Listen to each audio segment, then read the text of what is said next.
Buenos días, queridos y queridas compatriotas.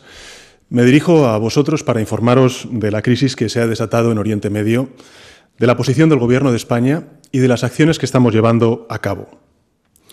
Como sabéis, el pasado sábado Estados Unidos e Israel atacaron a Irán, que a su vez respondió bombardeando de forma indiscriminada 9 países de la región y una base británica situada en un estado europeo, en Chipre.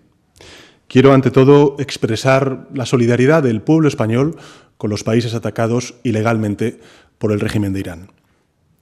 Desde entonces, las hostilidades han continuado, cuando no crecido, provocando centenares de muertes en hogares, en escuelas, en hospitales, también el desplome de las bolsas internacionales y la disrupción del tráfico aéreo y del estrecho de Hormuz, por el que transitaba hasta hace muy poco el 20% del total del gas y petróleo mundial. Nadie sabe con certeza qué pasará ahora. Ni siquiera están claros los objetivos de quienes lanzaron el primer ataque. Pero tenemos que estar preparados, tal y como dicen los promotores, para la posibilidad de que esta sea una guerra larga, con numerosas bajas y, por tanto, con consecuencias graves también a escala global en términos económicos. La posición del Gobierno de España ante esta coyuntura es clara y consistente. Es la misma que hemos mantenido en Ucrania o también en Gaza. En primer lugar, no a la quiebra de un derecho internacional que nos protege a todos, especialmente a los más indefensos, a la población civil. En segundo lugar, no a asumir que el mundo solo puede resolver sus problemas a base de conflictos, de bombas. Y finalmente, no a repetir los errores del pasado. En definitiva, la posición del Gobierno de España se resume en 4 palabras: no a la guerra. El mundo, Europa y España ya han estado aquí antes. Hace 23 años, otra administración estadounidense nos arrastró a una guerra en Oriente Medio. Una guerra que, en teoría, se dijo entonces, se hacía para eliminar las armas de destrucción masiva de Saddam Hussein, llevar la democracia y garantizar la seguridad global. Pero que, en realidad, visto en perspectiva, produjo el efecto contrario, desencadenó la mayor oleada de inseguridad que ha sufrido nuestro continente desde la caída del muro de Berlín. La guerra de Irak generó un aumento drástico del terrorismo yihadista, una grave crisis migratoria en el Mediterráneo oriental y un incremento generalizado de los precios de la energía y, por tanto, también de la cesta de la compra, del coste de la vida. Ese fue el regalo del trío de las Azores a los europeos de entonces: un mundo más inseguro y una vida peor. Es verdad que aún es pronto para saber si la guerra de Irán tendrá consecuencias semejantes a la de Irak, si servirá para provocar la caída del terrible régimen de los ayatolás en Irán o para estabilizar la región. Lo que sí sabemos es que de ella no va a salir un orden internacional más justo, ni tampoco va a salir de ella salarios más altos, ni mejores servicios públicos, ni un medio ambiente más saludable. De hecho, lo que de momento podemos vislumbrar son más incertidumbre económica, subidas de precio de petróleo y también del gas. Por eso, desde España estamos en contra de este desastre, porque entendemos que los gobiernos estamos aquí para mejorar la vida de la gente, para aportar soluciones a los problemas, no para empeorar la vida de la gente. Y es absolutamente inaceptable que aquellos dirigentes que son incapaces de cumplir con ese cometido usen el humo de la guerra para ocultar su fracaso y llenar de paso los bolsillos de unos pocos, los de siempre. Los únicos que ganan cuando el mundo deja de construir hospitales para construir misiles. Ante esta coyuntura, el Gobierno de coalición progresista va a hacer lo mismo que ha hecho en otros conflictos y en crisis internacionales. En primer lugar, estamos asistiendo a los españoles y españolas que se encuentran en Oriente Medio y vamos a ayudarles a regresar a nuestro país, si ese, por supuesto, es su deseo. El Servicio Exterior y el Ejército están trabajando día y noche para articular dispositivos de evacuación. Es evidente que las operaciones son muy delicadas porque el espacio aéreo de la región no es seguro y porque su red aeroportuaria está gravemente afectada por los ataques. Pero nuestros compatriotas pueden tener la certeza de que vamos a protegerles y de que vamos a traerles de vuelta a casa. En segundo lugar, el Gobierno de España está estudiando escenarios y posibles medidas para ayudar a los hogares, a los trabajadores, a las empresas, a los autónomos y que puedan mitigar con ello los impactos económicos de este conflicto.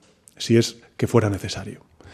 Gracias al dinamismo de nuestra economía y gracias también a la responsabilidad de la política fiscal del Gobierno, España cuenta en estos momentos con los recursos necesarios para hacer frente también, de nuevo, a esta crisis.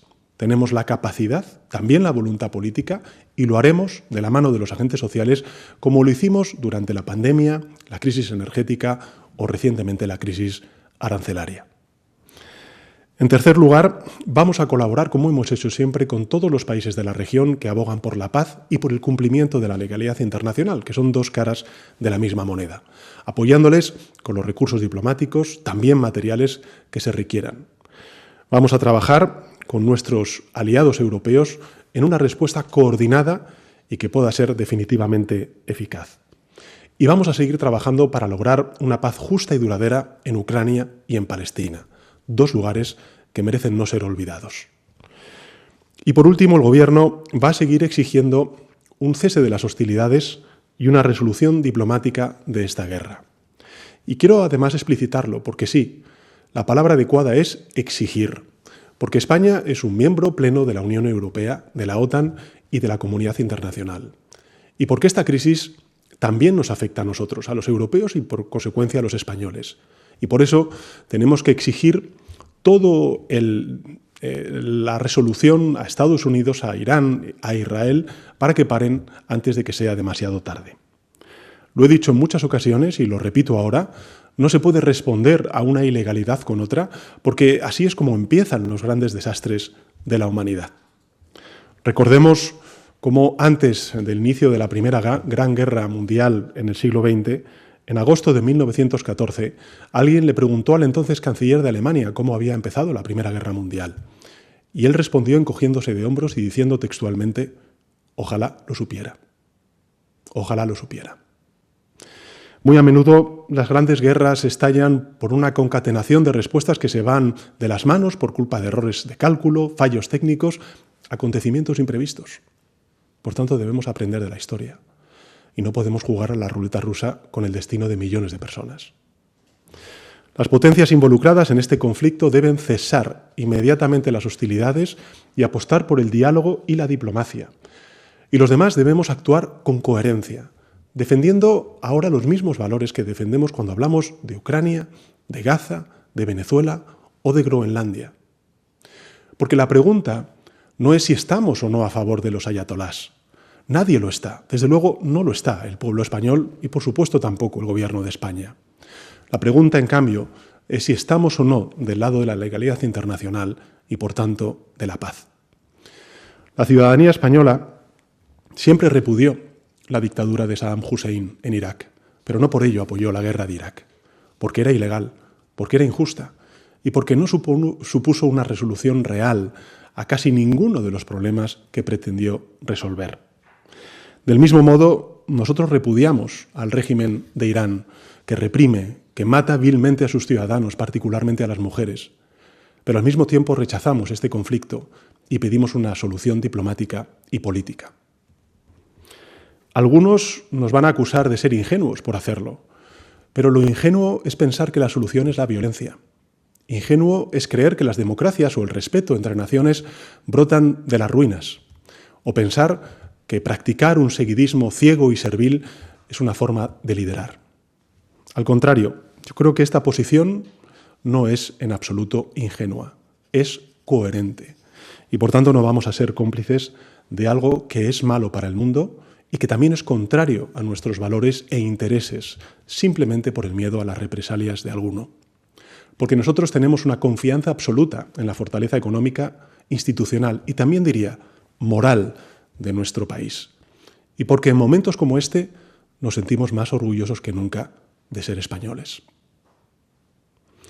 Somos conscientes de las dificultades, pero también sabemos que el futuro no está escrito, que la espiral de violencia que muchos ya dan por sentada es absolutamente evitable y que la humanidad aún puede dejar atrás este integrismo de los ayatolás y también la miseria de la guerra. Algunos dirán que estamos solos en esta esperanza, pero tampoco es verdad. El Gobierno de España está con quienes tiene que estar. Está con los valores que nuestros padres y abuelos fijaron en nuestra Constitución, España está con los principios fundacionales de la Unión Europea, está con la Carta de Naciones Unidas, está con el derecho internacional y, por tanto, está con la paz y la existencia pacífica entre países y su convivencia. Estamos, además, con muchos otros gobiernos que piensan como nosotros y también con millones de ciudadanos y ciudadanas que en toda Europa, en Norteamérica y en Oriente Medio, lo que piden al mañana no es más guerra o más incertidumbre, sino más paz y más prosperidad. Porque lo primero solo beneficia a unos pocos y lo segundo nos beneficia a todos. Muchas gracias.